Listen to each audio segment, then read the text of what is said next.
Hello, and thank you for tuning in to Starting Small, a podcast about brand development, entrepreneurship, and innovation in the modern world. In this episode, I am joined by Mahbod Moghadam, a Forbes 30 Under 30 member and a co-founder of Genius, a social platform for annotating text. Hello, and thank you for joining the Starting Small podcast. I'm joined by Mahbod Moghadam. Hey, thank you so much for doing the podcast with me. For sure, man. Thanks for having me. Yeah, so Mahbod, he's a co-founder of Genius, which is very well known today for inspiring the youth and annotating different text. I kind of want to start out, where were you? You graduated from Yale in 2004 and then graduated from Stanford Law School in 2008. Is that correct? Yeah. Gotcha. And then right after this, you were an attorney for a short time, right? Was that a year? About 9 months. But, no one was really working. Basically, as soon as I got into training was when Bear Stearns shut down. Yeah. Lehman Brothers shut down. Gotcha. And then Genius came right around this time in 2009. And your co-founders were Tom and Ilan. And how did you know them?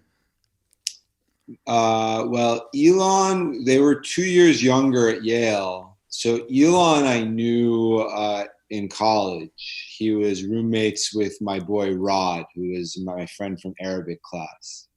Okay. And then Tom was his friend. Tom I didn't know, but Tom knew me. Tom was a fan of my blog and my Facebook.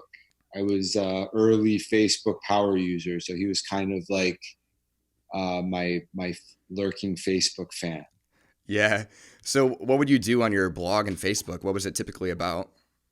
I was trying to be Ernest Hemingway. A lot of it Yeah. was poetry, trying to write funny essays, weird stuff. I was basically trying to get a girlfriend. Gotcha. So around what time and how was Rap Genius formed from the start?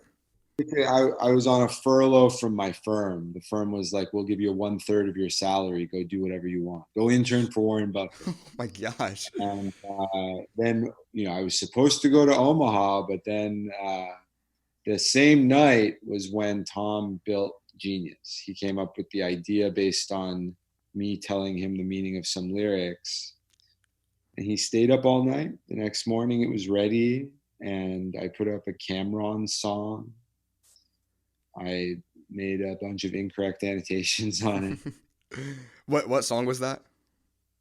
So the song that inspired it is called Family Ties. Okay. That's the line I explained to him where he's like, wait, there should be a website for this. And these are all from the Purple Haze album. It came out in 2004. Okay. And then the first song I put up was not Family Ties. It was Killicam. Killicam was basically the single from the album, and also it had Kanye West on it. So at that time Kanye was a budding star. So we thought we would put up the single with Kanye as the first song. Jeez, it's crazy. And then around this time, internet wasn't very well known. So how did you guys know how to kind of work around this and function your website? Like, how did you learn? Because there's not YouTube back then where we could learn. There was YouTube. Internet was already pretty hot. Well, the things that weren't hot were phones. That's true. Stuff wasn't really on phones. When we first started Genius, we didn't even have a mobile site. Wow.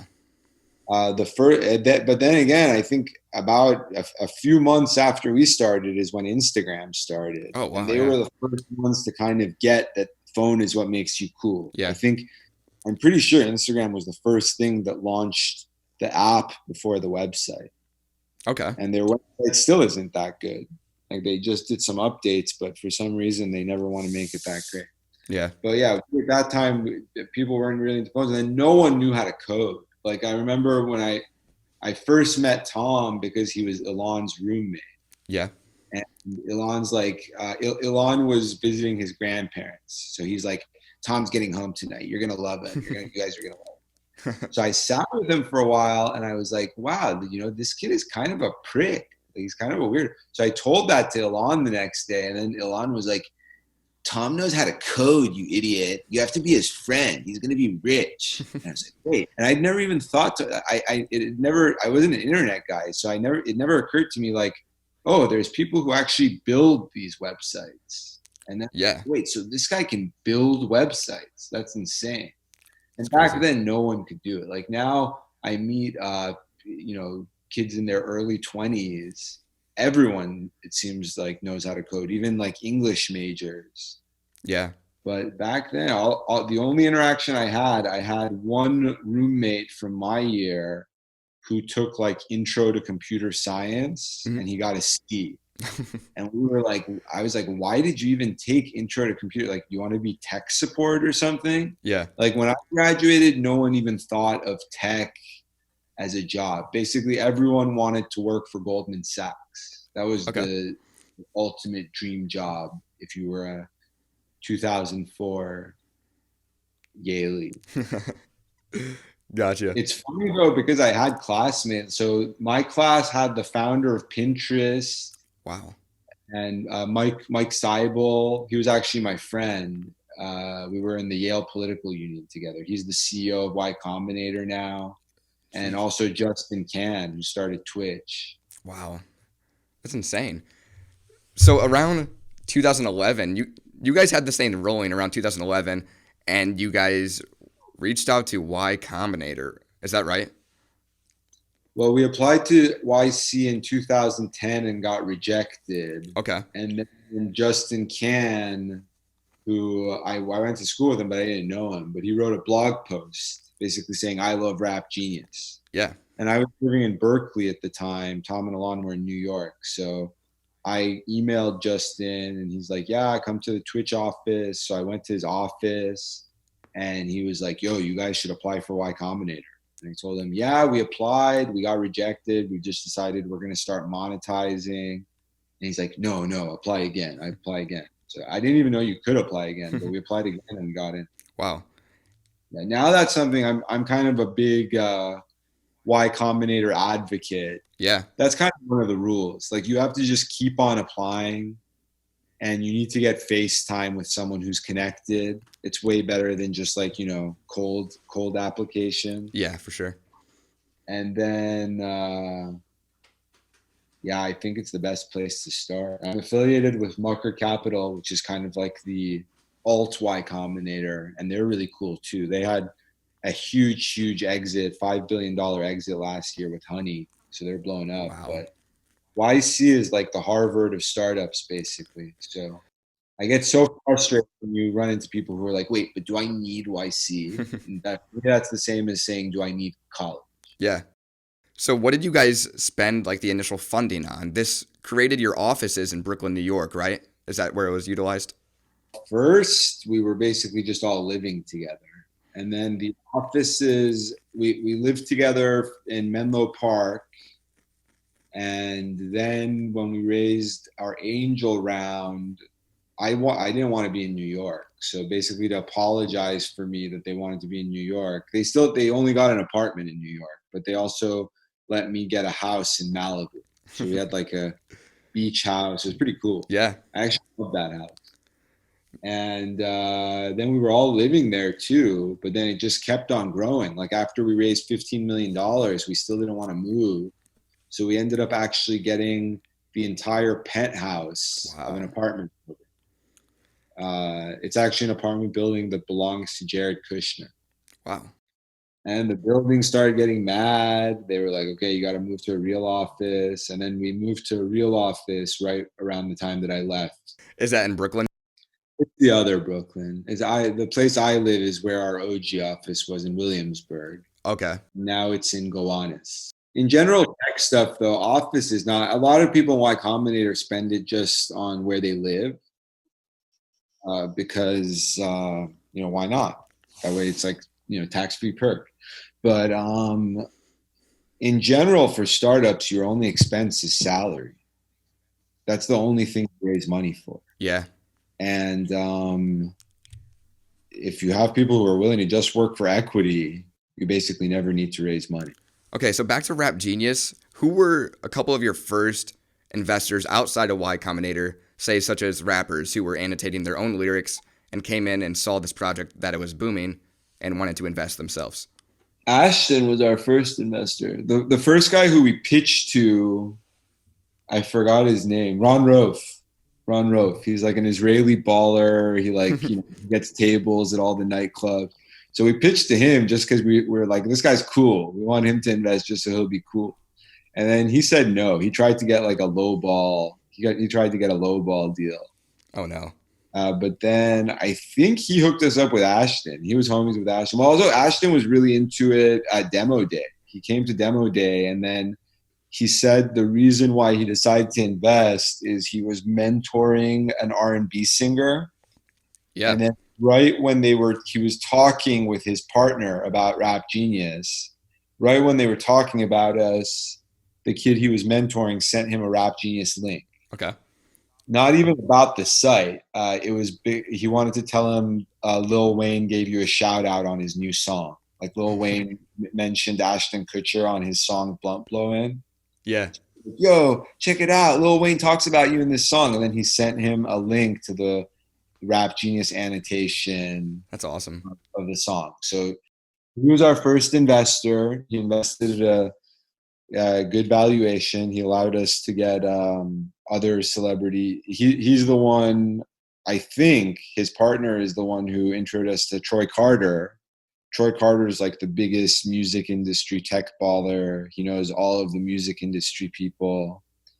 And then he introduced us to Nas. Okay. And like Nas investing, that's kind of what the site has turned into. We built verified accounts for Nas. And now that's the main thing people know. A lot of people don't even know Genius is a community. They just think it's where artists go and make a video telling you what their lyrics mean. Yeah, so who can go on Genius and annotate? You sign up and you start annotating stuff. That's just if you're a fan. You can annotate the new Playboi Carti song or whatever. Yeah. And if you're a rapper, even if you're just a up and coming, getting started, you can go put up your lyrics and annotate them. And if you're even somewhat legit, like if you have a SoundCloud and stuff, we'll give you a verified account. But it's still not the same as like the verified account that Nas and Eminem get. Yeah, gotcha. Well, that's all the product on the site. Like I'm saying, a lot of people don't even know that exists anymore. Nowadays, Genius is most popular for the YouTube channel. Yeah. And the YouTube channel is just basically a first-person interview with a famous artist behind a yellow screen, and they tell you what the lyrics mean. What's your opinion on the videos? Do you think it's very beneficial towards the site? Do you like it? I'm all about verified. I'm just trying to make it so that everyone is using the product too. Absolutely. Like, I definitely don't. I don't think there are many videos for people who don't use the product. Yeah. I think we at least do some lip service. Like if we want to make a video with someone hot, we at least get them to sign up and write some stuff on the site too. Yeah. But I wish it was more based on that. Like that's my job. I don't get paid by Genius, but I'm still a big shareholder and I'm just kind of the face of the site. I'm the only founder who's active on Instagram. So a lot of rappers, like every day I have like, popular rappers hitting me up. Like, let me do a video. And I'm like, okay, go put up your lyrics. And if they get 1 million views, we'll do a video. Yeah. They're like, wait, I can put it up? I can sign up? Like no one even knows you can do that anymore. Yeah. For me, I am a early 20, and I'm realizing that the videos are gaining a lot of hype currently. And a lot of my friends, and especially around universities, that is like what's talked about because you gain a lot of intimacy between your favorite artist. And I was wondering, how do they select the artist? If you know personally, how do they select the artist for the videos now? It's what's hot, but it is also based on what's trending on the site. Okay. If it was up to me, it would only be like basically the rule that I think there should be is we interview anyone who gets 1 million views On Genius, right? Yeah, that basically puts you in the top 1%. Yeah. And then if something is popular on Genius and it's just generally hot, then those should be the featured videos. videos. Yeah. Like one thing that I like is it still isn't just like tip top. Like we do a lot of videos that never make the front page. So that's cool just to have it still be kind of crowdsourced. For sure. But then people like it because it's elite. That's why they like it more than just putting up their own lyrics. Yeah. It sucks. It's the same reason like with Everpedia, I'm like, make your own page. And they're like, why can't I make a Wikipedia? I say, because Wikipedia will delete it. And they're like, well, I don't want a page unless Wikipedia decides I deserve it. But people are addicted. People are still, the cool thing about the internet is you don't need to have the person up top tell you everything. Like we can just tell each other stuff. But then people still crave the media aspects. People want to be told what to do. Like Reddit tried to launch a site called Upvoted. They basically wanted a site where they tell you what the best stuff on Reddit is. Mm-hmm. And that never took off. I think like the Reddit, they're too much about the crowd. So people felt kind of hostile towards the Reddit media site. But that's basically what Verified is for us. Verified is like our version of Upvoted. Yeah.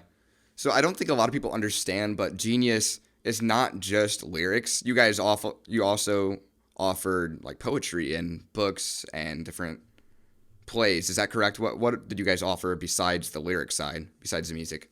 Well, yes and no. Yeah, when I was there, so when Andreessen Horowitz invested, they actually wrote a long essay. Andreessen wrote a long essay about how he wants Genius to become the universal annotator. Yeah. And he said he wanted annotation built into Mosaic, but then we never got a lot of traffic with non-lyric stuff. And then with the web annotator side of like being able to annotate stuff that's not even on the site, we actually got some hostility. Like there was a guy who built something called Genius Defender. He built something that it blocked people from being able to use Genius to annotate your blog or your website. Whoa. So it still is around. Like even the web annotator still exists, I think. And then all of the Bible and the poetry and the great works of literature are still all up on the site, but it's basically not what we advertise. Yeah. If you go to the app, if you go to the homepage, it basically makes it seem like all we do is lyrics. Yeah. So how did you guys, just the three of you, going to kind of back to the start, so how did you guys first initially launch this idea? Was it you guys created that? I know you had that rap in mind. Did you just launch that on a website because Ilan knew how to program websites? Tom knew how. Tom. Yeah. So I thought when we first talked about it, I was a blogger. I had a blog that had kind of like a cult following. So I came up with the name. I decided it should be named Rap Exegesis. Yeah. That was the name for like 6 months. I thought we could just have a blog that goes through and gives you like a funny nerd annotation of our favorite rap songs. And each post is just a new song. Yeah. And then it was right around then, someone had written a Wikipedia article about the song Regulators, where they in like academic sounding diction, they tell you what happens in this song, Nate Dogg and Warren G Regulate. It's like a classic West Coast song. Yeah.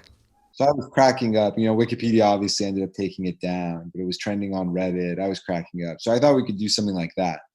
I totally didn't think about putting up a separate website. I didn't even know how that's done. And then also I didn't know that you have to pay. You have to pay server costs. Yeah.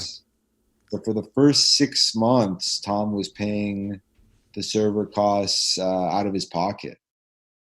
And they weren't that much. It was like, $100 a month. Yeah. But I wouldn't have paid it. I wouldn't have even paid $5. Yeah. But then you don't need to do that. Like these days, there's so much competition. Like, when we did it, basically there was only AWS. And then now Microsoft has Azure, and then Google launched a server thing. So if you want to start a site, what I would recommend, unless your dad's really rich and you can do what Tom did, you can just email AWS or Azure and give them a pitch of your site, and they'll give you at least $5,000 for free. And then if you do Y Combinator or Mucker, they'll usually hook you up with 1 or 2 years for free. Why do they have to see like fate in your company? Do they have to see that there's a potential, or they just do that? Yeah, well, they're just trying to get clients, because once you start building, now that there's competition, they want to lock you in, because once you start building on one of these, it's really, really hard to move. You start building on AWS because they gave you a good deal for free, and then once you blow up, you're stuck for life. You're paying them $20K a month, $30K a month. Oh, so do they still have a stake in the company then forever? Yeah, well, Genius is still on AWS. We're probably paying, okay. If I had to guess, I would guess like $20,000-$30,000 a month. Okay. So Genius, it started as not really a company. You guys saw this as a project. And then it just randomly transformed after being successful. I didn't know anything about Y Combinator either. Yeah. But Tom, so we started in 2009, which was the year that Y Combinator started. Yeah. Tom knew about it. Tom was into Hacker News. That's kind of how he had been inspired to learn how to code. Okay.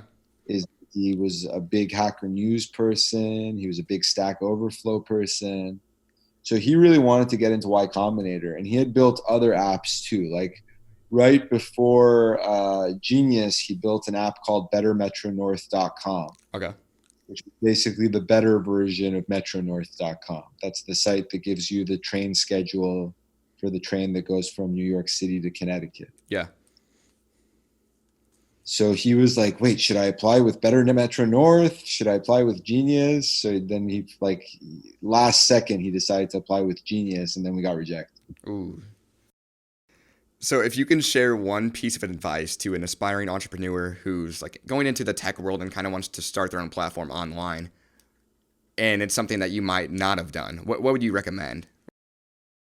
My biggest philosophy, basically my mission, is to get rid of people who are like, I have a great startup idea. Mm-hmm. Let me show you the pitch deck.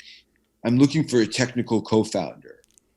That's BS. That's startup faker BS. Mm-hmm. I don't pitch deck is useless. Genius never even had a pitch deck until we wanted to raise our Series B, and one of the investors asked for one. We were like, oh, we've never even had one of these. We just have a site with millions of people using it.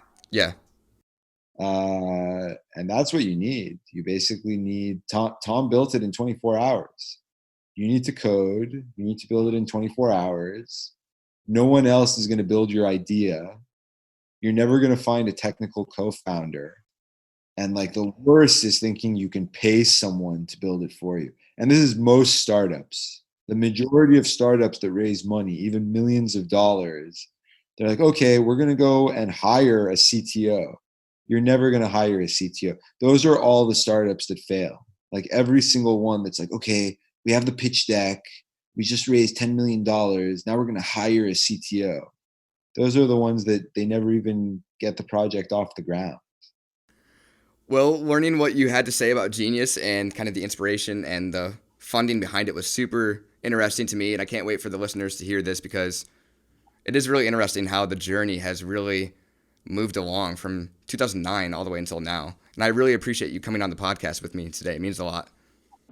Yeah, dude, it's a pleasure. Thanks for listening to this episode. For more, please subscribe to Starting Small Podcast or follow Starting Small Pod on social media platforms.